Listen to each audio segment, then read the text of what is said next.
Hello friends, we are again back with another video of Organization of Commerce and Management.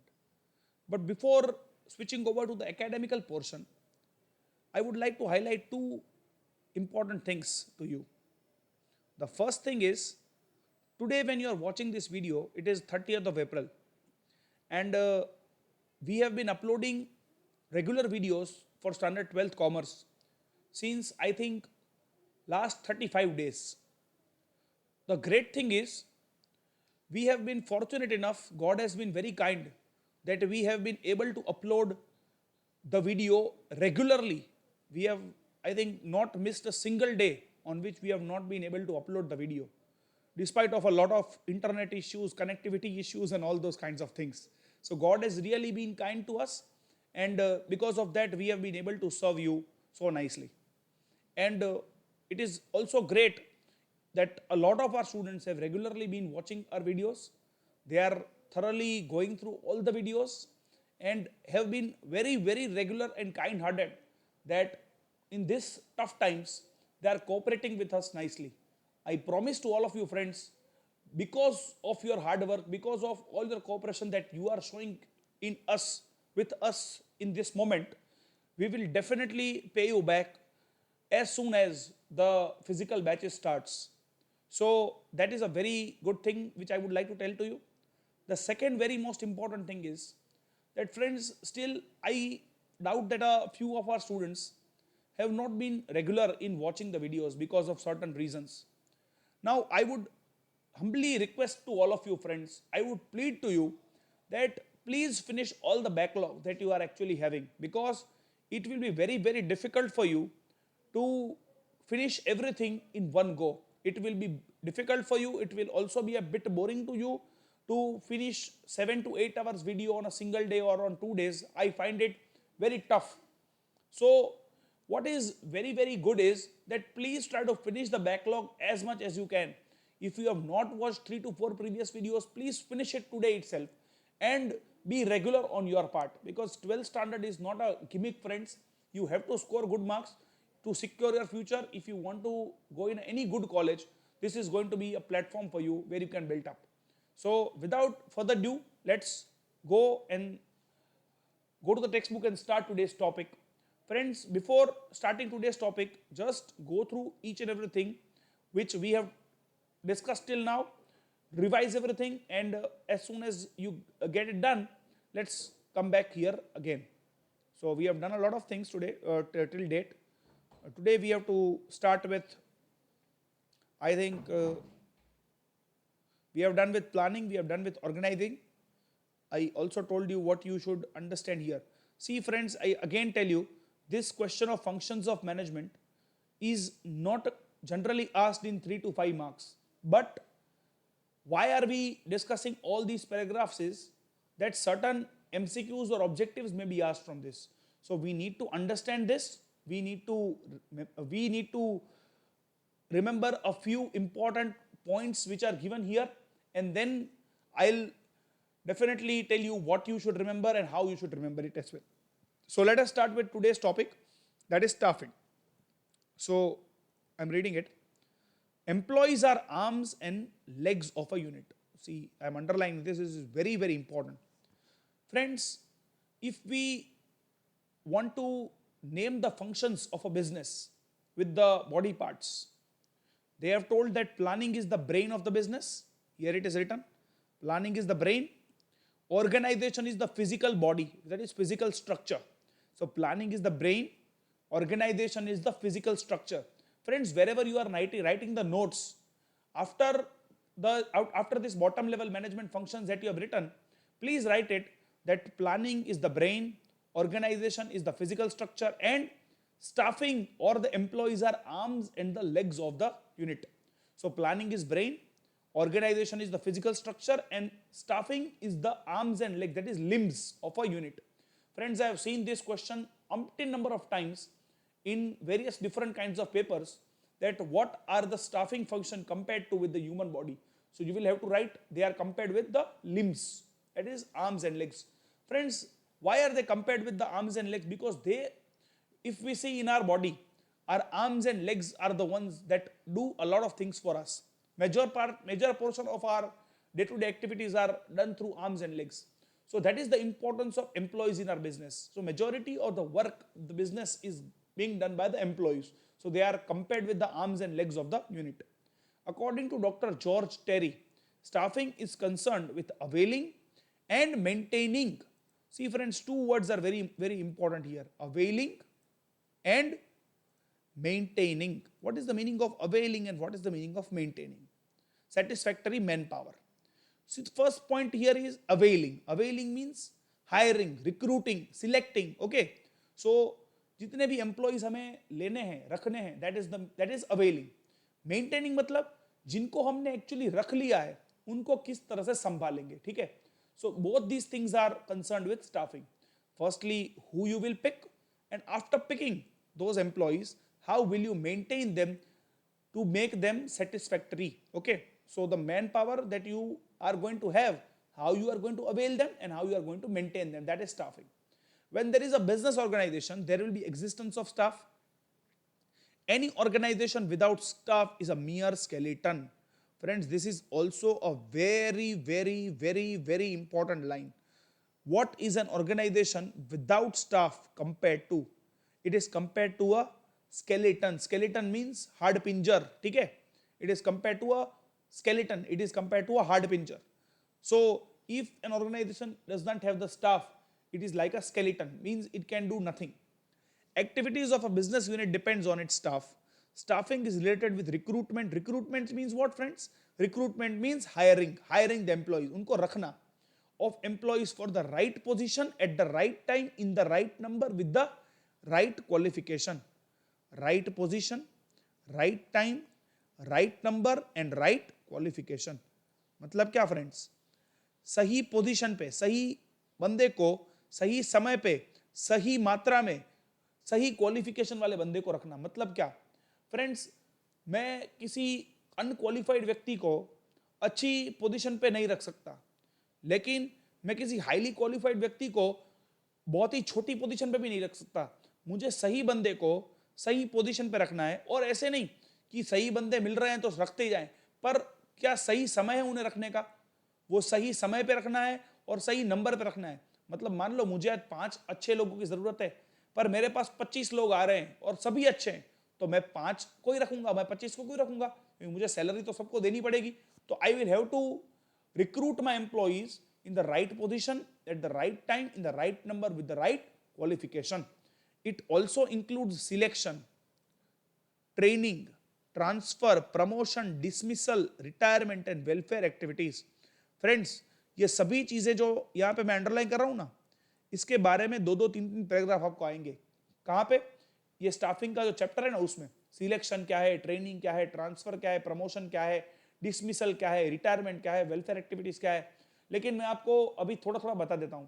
Recruitment मतलब क्या friends? यहाँ पे देखो, यहाँ पे सबसे पहले रिक्रूटमेंट आया ना. ये रिक्रूटमेंट क्या है?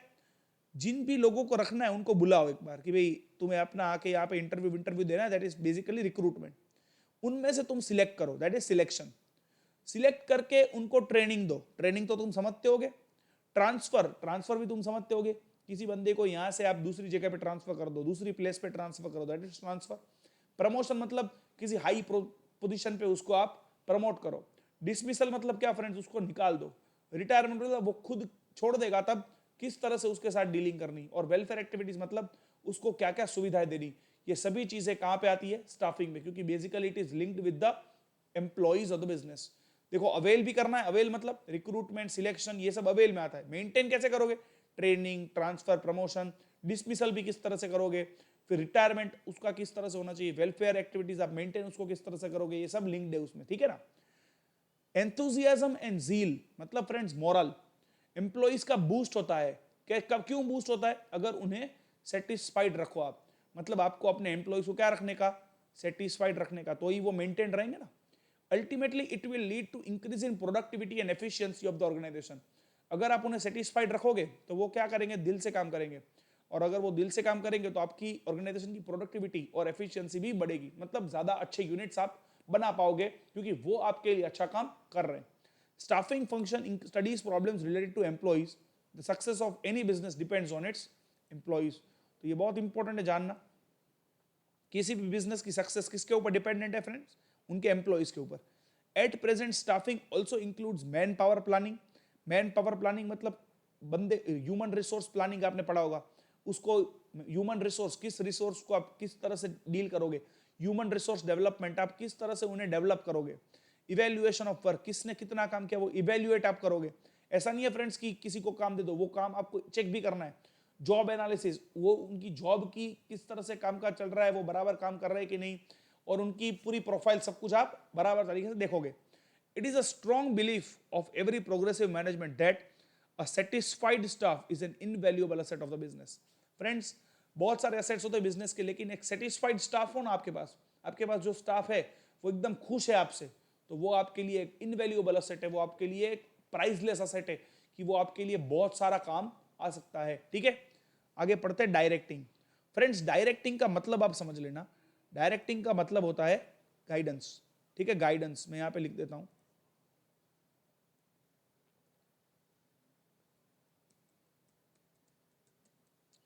गाइड करना, एम्प्लॉइज को हम गाइड करेंगे, उसको क्या बोलेंगे? डायरेक्शन। गाइडेंस, गाइडेंस देंगे एम्प्लॉइज को, उसको क्या बोलेंगे? डायरेक्शन। यहां पे लिखा है डायरेक्शन मींस टू गाइड, मतलब उन्हें सही रास्ता दिखाना। और क्या? एंड टू सुपरवाइज, मतलब चेक करना कि वो बराबर काम कर रहे हैं कि नहीं। द एम्प्लॉइज, फ्रेंड्स सुपरविजन है ना, वो कंट्रोलिंग का भी पार्ट है, लेकिन अभी यहां पे देखते हैं डायरेक्शन में किस तरह से ये लोग बोल रहे हैं। The employees for the accomplishment of objectives, मतलब उनको गाइड करना, उनको समझा, उनको उनके ऊपर देख रेख रखना कि बराबर काम हो रहा है कि नहीं। In order to achieve predetermined objectives, it is very important to direct and supervise the employees of an organisation effectively. वही बोला है, डायरेक्ट मतलब guide and supervise.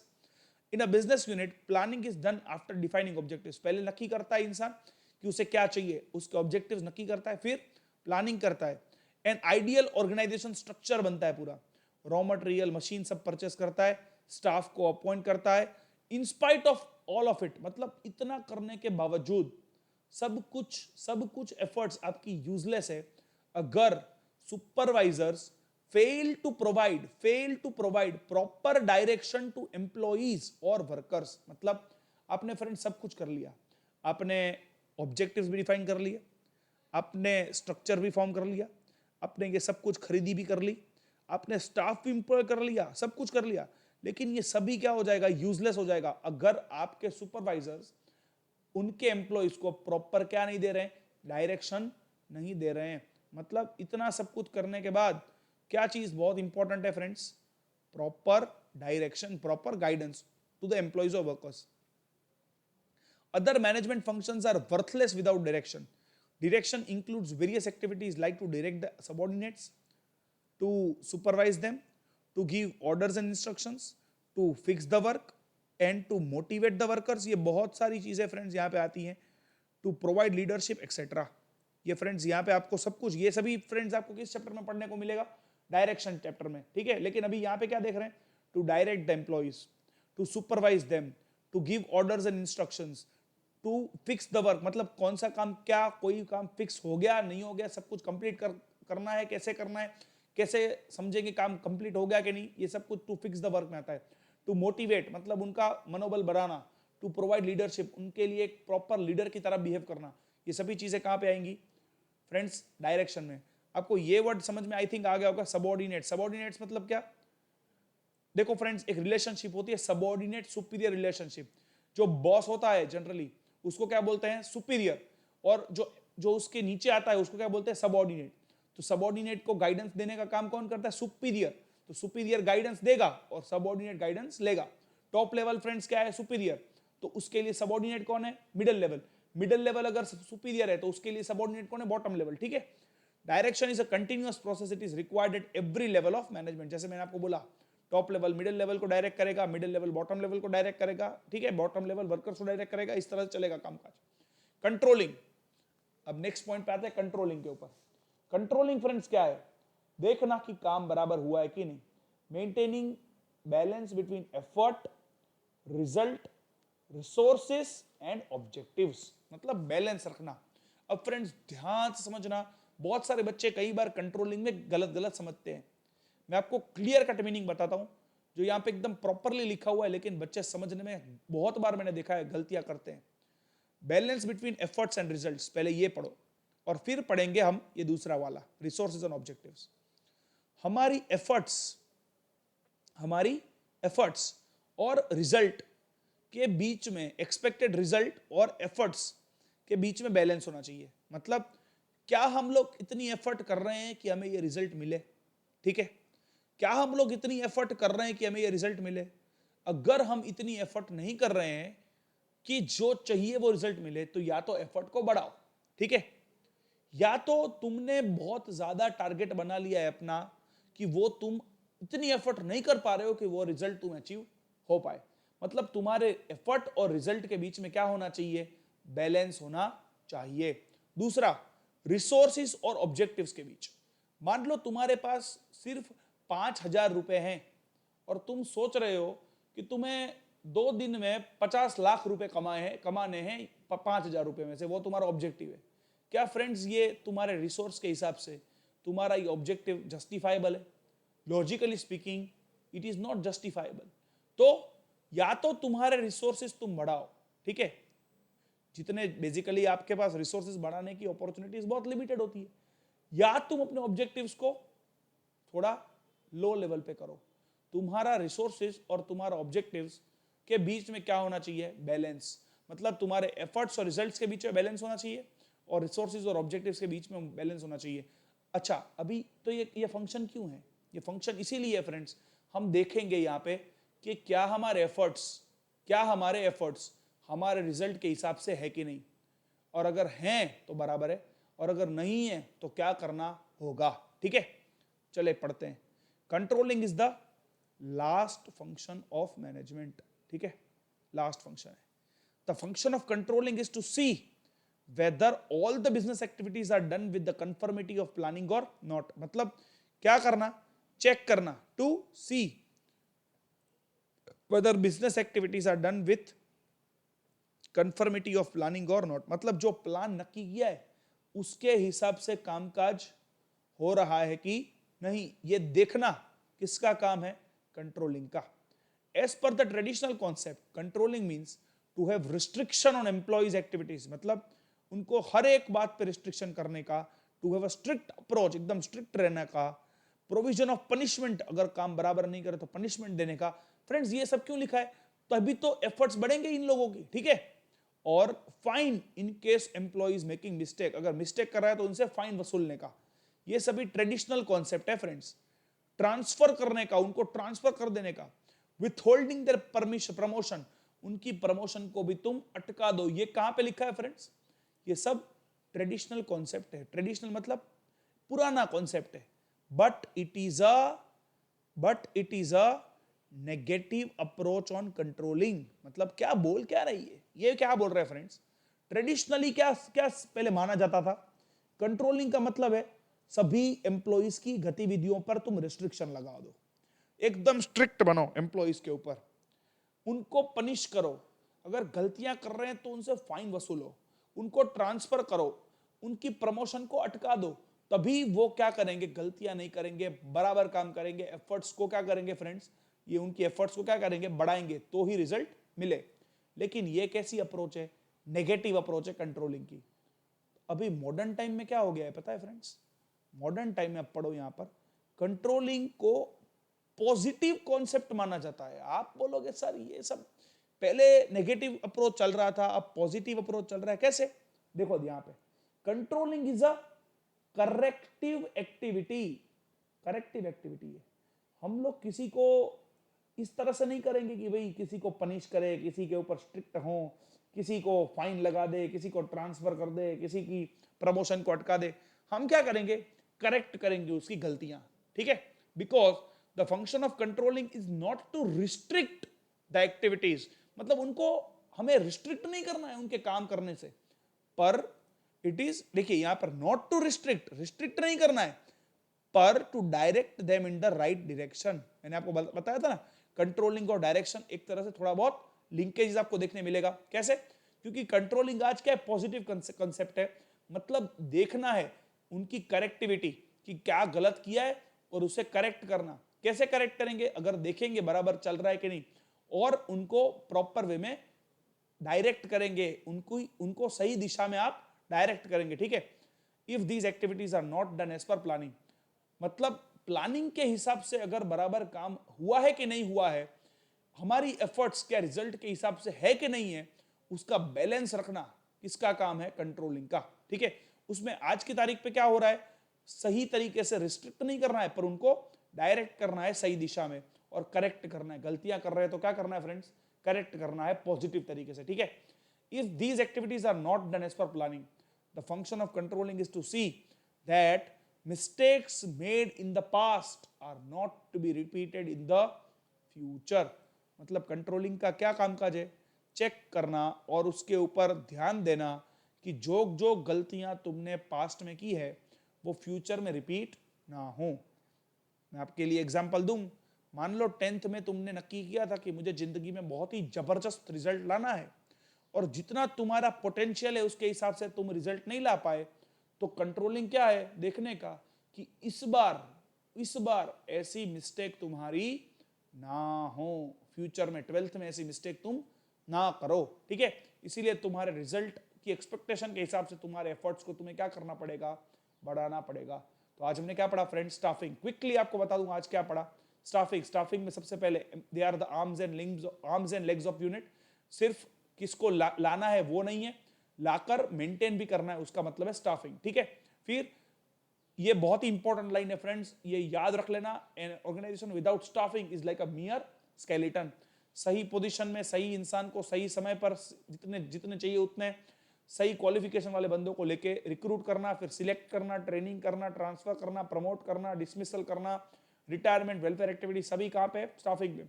Motivation, enthusiasm, झील, ये सब कहां पे आएंगे? स्टाफिंग में। वो देखना जरूरी है स्टाफिंग में, ठीक है। फिर प्रोडक्टिविटी एफिशिएंसी तभी बढ़ेगी जब स्टाफिंग प्रॉपरली होगा, और success of business depends on its employees, ठीक है। और ये मैन पावर, ह्यूमन रिसोर्स, ये सब कुछ स्टाफिंग में आता था। और बेसिकली ये भी बहुत इंपॉर्टेंट है, they are arms and legs of the unit. फिर डायरेक्शन, मतलब दो चीजें, गाइडेंस और सुपरविजन।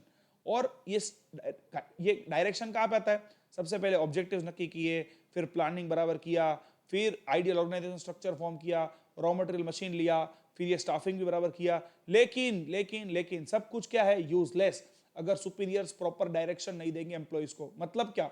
यहाँ पर डायरेक्शन में वेरियस एक्टिविटीज, सबऑर्डिनेट्स को डायरेक्ट करना है, सुपरवाइज करना है, उन्हें ऑर्डर इंस्ट्रक्शन देने, काम को फिक्स करना है, मोटिवेट करना है, लीडरशिप देनी है, ये सब कहां पे आएगा? डायरेक्टिंग में, ठीक है। फिर लास्ट कंट्रोलिंग, लास्ट स्टेप है maintaining balance between efforts and results and resources and objectives. This is the last function. Check क्या करना है? सब कुछ प्लानिंग के हिसाब से हुआ है कि नहीं, ये फ्रेंड्स चेक करना है।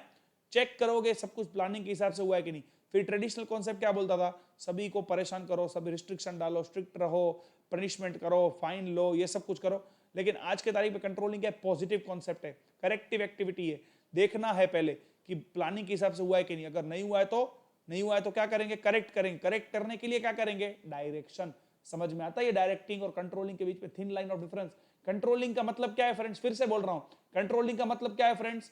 To see whether things are actually working according to plan or not, and directing means if it is not working according to the plan, we have to guide the employees, we have to supervise the employees so that it actually works according to the plan, ठीक है। if these activities are not done, the function of controlling is to see that mistakes made in the past are not to be repeated in the future, ठीक है। Friends आज के लिए बस इतना ही। मैं आपको लिखने के लिए फिर से आज कुछ भी नहीं दे रहा हूं, पर अगर मैं आपको एक सिंपल चीज बोल रहा हूं फ्रेंड्स, एक सिंपल रिक्वेस्ट है कि आगे जितना हो चुका है वो एक बार देख लेना, और ये फंक्शंस ऑफ मैनेजमेंट के ये दो पेजेस, ये पेज नंबर 8 और ये पेज नंबर 9, इसके ऊपर जितना भी दिया है ये पांचों पॉइंट्स, ये कौन से 5 पॉइंट मैं बोल रहा हूं आपको? प्लानिंग, ऑर्गेनाइजिंग, स्टाफिंग, डायरेक्टिंग और कंट्रोलिंग। ये पांचों पॉइंट्स के अंदर की हर एक लाइन एकदम ध्यान से पढ़ लेना। क्यों? क्योंकि 1 मार्क के एमसीक्यूज और ऑब्जेक्टिव्स रेगुलरली मैं इस